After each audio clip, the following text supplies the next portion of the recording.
নমস্কার সবাইকে, blog express চ্যানেলে আপনাদের স্বাগত জানাই। আজকে 14ই আগস্ট রাত্রেবেলা 11:15 মতো বাজে। আমরা যাচ্ছিলাম এই ভেনাস মোড়ে মিছিলের জন্য। সবাই জানে 14ই আগস্ট 11টা থেকে আমাদের শিলিগুড়িতে 11টা থেকে মিছিল ছিল, তাই আমরা বাড়ি থেকে বেরিয়েছি টোটো করে 11:15টার দিকে পৌঁছে যাবো বলে।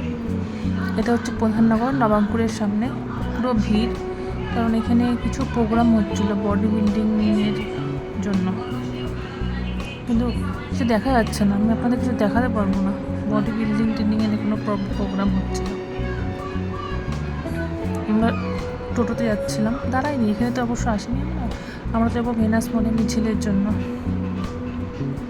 ওই দেখুন সবাই দাঁড়িয়ে আছে, পুরো ভিড় ছিল, মোটামুটি ভালোই ভিড় ছিল। এই সব ছেলেরা দেখছে, যেহেতু বডি বিল্ডিং ছেলেই বেশি দেখছে। আমি তো মেয়ে বোধহয় আগেই দুজনকে দেখলাম। বাইকের লাইন দেখুন একবার, এটা মহানন্দা ব্রিজটা। ইয়ার ভিউটা সুন্দর সাজিয়েছে 15 আগস্ট বলে। এটা হিলকার রোড দিয়ে আমরা যাচ্ছি, অনেক ভিড় ছিল, অনেকেই যাচ্ছিল ভিড়।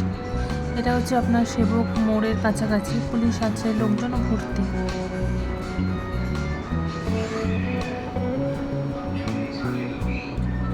এটা হচ্ছে হাসমি চক ভেনাস মোড়।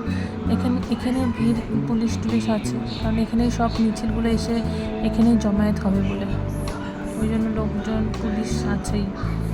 আমরা এই কসকন্নাডের এদিকে টোটো ছেড়ে দিচ্ছিলাম, হেঁটে হেঁটে আমরা হসপিটালের দিকে যাচ্ছিলাম, হসপিটাল মোড়ের দিকে মিছিলটা ধরার জন্য।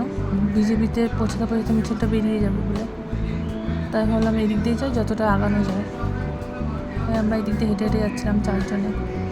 এই সাইডটা অতটা লাইট নেই। এই ডান সাইডে দেখতে পাচ্ছেন পুরো ফাঁকা, এটা কিন্তু অন্য সময় পুরো ভর্তি থাকে বাইকে পার্কিংয়ে।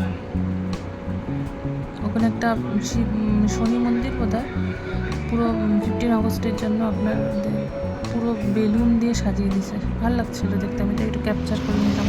এরা বাপিদা একা, আমি শোনো না, আমি বাপিদা দেখো কেউ কাউকে আসছি ধরে একা খাচ্ছে।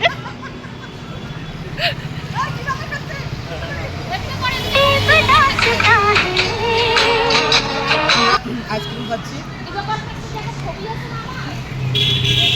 দিবাকর আর বাপিদা আইসক্রিম খাচ্ছে, আমাদের কাউকে দেয় না। বাকি আমরা কাউকে দিচ্ছি হ্যাঁ, না, এখন কারণ সবাই অনেক ছোট, অসুস্থ হয়ে যাবে এই আধা রাত্রে আইসক্রিম খেলে। আমরা আইসক্রিম খেলে দিবাকর মোবাইলটা দেখি কয়টা বাজে এখন। না আমরা সবাই ফুর্তি করে হাইটে হেঁটে যাবে। এই যে কটা বাজে দেখুন একটু,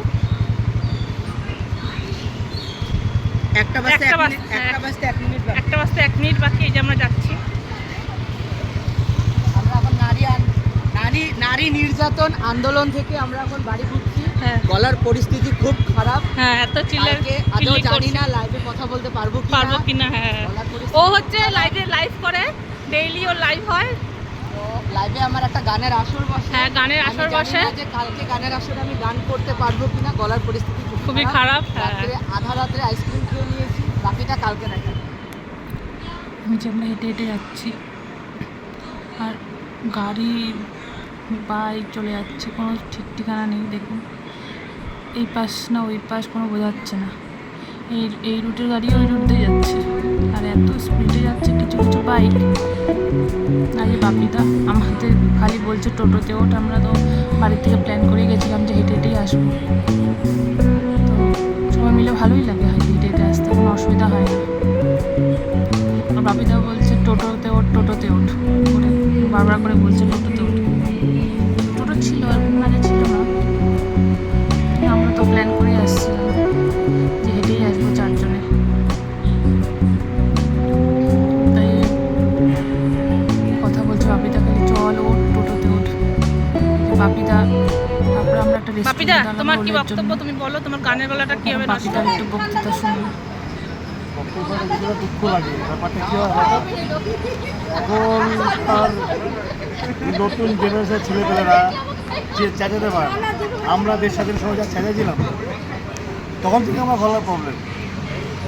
1947 সাল মনে রেখে দিনটা, ঠিক আছে, দেশ স্বাধীনের সময় ঠিক 1945-এর মাঝ বরাবর, বুঝলি তো, আমরা মহানন্দা নদী পার ধরে যাচ্ছি।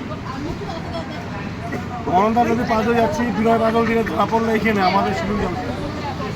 বিনয় ধরা পড়লো। এখন কি সঙ্গে বুঝতে পারছি না। ডিস্টার্ব তো বিনয়ের সাথে আমার যখন কথা, বিনয়ের সাথে যখন আমার কথা, আমাকে তো দিও। শিলিগুড়ি জংশন, ছোট্ট একটা জংশন, তখন এতটুকু ট্রেন, এতটুকু গিয়ে থাকতো, ট্রেন থাকতো। এতটুকু ট্রেন। তো আমাকে নেতাজি ফোন করে বললো যে চেঁচাস না, তোর গলার প্রবলেম আছে। তখন ডক্টর দ্বিজেন্দ্র রায় বলে একজন ছিল, ডক্টর দ্বিজেন্দ্র রায় ডক্টর দ্বিজেন্দ্র রায় বললো স্বাধীনতা দিবসে আপনি চেঁচাবেন না, তাহলে আওয়াজটা আপনার প্রবলেম হবে। আমি চেঁচালাম না, কিন্তু যখন দেখলাম যে এখানে ফাঁসি দেওয়া হচ্ছে, মানে ফাঁসি দেওয়া হচ্ছে না, ফাঁসি দেওয়া করবে, কালকে কিন্তু তোমার ভিডিওটা বিশাল বড় হবে। তখন চেঁচালাম, তখন এমন চেঁচালাম, তখন থেকে গলা প্রবলেম। হেভি বোস এখনও বলে, পর্যন্ত বলে, পার্ট 1 পার্ট 2 পার্ট 3 আসবে। এখনও পর্যন্ত হেভি বোস বলে যে স্বাধীনতা বসে আপনি না শিলাইছেন তাহলে এই করতে হবে। এখন লোলি খায়। হ্যাঁ ওইটাই আর কি। আজ তাহলে আসি।